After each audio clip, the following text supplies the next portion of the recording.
Bapak, Ibu, Saudara-saudari, adik-adik para sahabat Tuhan Yesus di Paroki Santo Yosef Medari dan di Stasi Santo Tomase, dan juga para sahabat Tuhan Yesus dimanapun Anda berada. Berkah dalam salam semangat, sehat selalu, tetap berbahagia dan tekun berbuat baik. Marilah kembali kita belajar ilmu sejati pada hari Jumat tanggal 2 Februari tahun 2024 bersama dengan gereja kita merayakan Pesta Yesus dipersembahkan di Kenisa. Kita mengawali belajar ilmu sejati dengan berdoa. Dalam nama Bapa, Putra, dan Roh Kudus. Amin.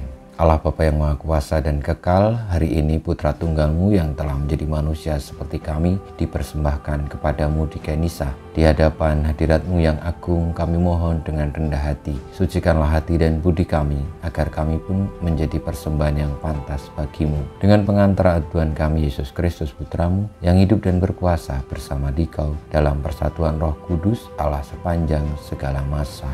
Amin. Para sahabat Tuhan Yesus yang terkasih, pada hari Jumat ini juga merupakan hari Jumat pertama dalam bulan Februari tahun 2024.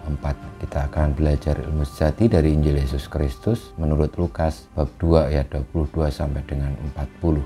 Ketika genap waktu pentahiran menurut hukum Taurat Musa, Maria dan Yusuf membawa anak Yesus ke Yerusalem untuk menyerahkannya kepada Tuhan. Seperti ada tertulis dalam hukum Tuhan, semua anak laki-laki sulung harus dikuduskan bagi Allah. Juga mereka datang untuk mempersembahkan kurban menurut apa yang difirmankan dalam hukum Tuhan, yaitu sepasang burung tekukur dan 2 ekor anak burung merpati. Waktu itu adalah di Yerusalem seorang bernama Simeon. Ia seorang yang benar dan saleh hidupnya, yang menantikan penghiburan bagi Israel. Roh Kudus ada di atasnya, dan kepadanya telah dinyatakan oleh Roh Kudus bahwa ia tidak akan mati sebelum melihat Mesias, yaitu Dia yang diurapi Tuhan.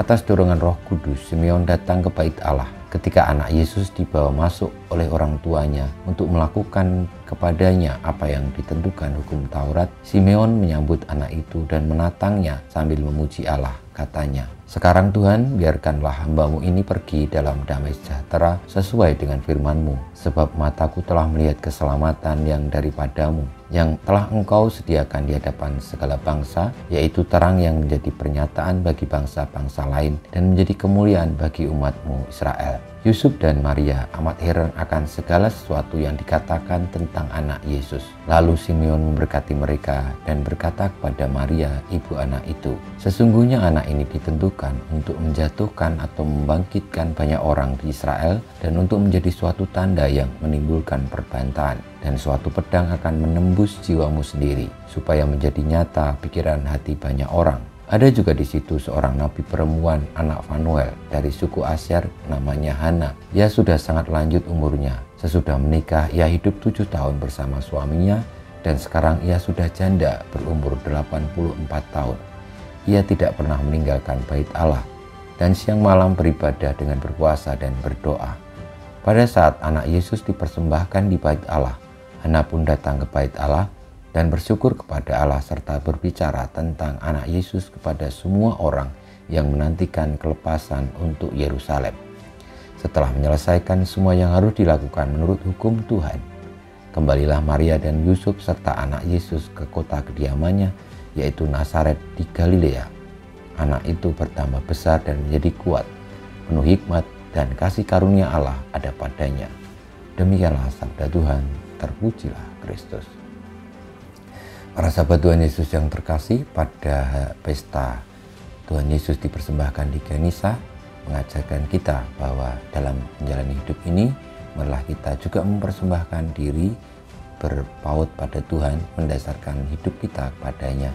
Karena Tuhan Yesus yang adalah sabda Allah, menaati hukum Israel, menyerahkan kepada Tuhan apa yang telah diberikan kepada kita, yakni hidup ini, sehingga hidup kita searah dengan yang Tuhan kehendaki sebagaimana Kristus. Kita mohon berkat Tuhan, kemuliaan pada Bapa dan Putra dan Roh Kudus, seperti pada permulaan sekarang selalu dan panjang segala abad. Amin. Ya Yesus, jadikanlah hati kami seperti hati-Mu, Tuhan bersama-Mu dan bersama Roh-Mu. Kita semua di peta perjuangan kita untuk mempersembahkan diri berpaut pada Allah, Sang Penguasa, Pemberi segalanya bagi hidup kita, senantiasa dibimbing, dilindungi, diberkati Allah yang Maha Kuasa, Bapa, Putra, dan Roh Kudus. Amin.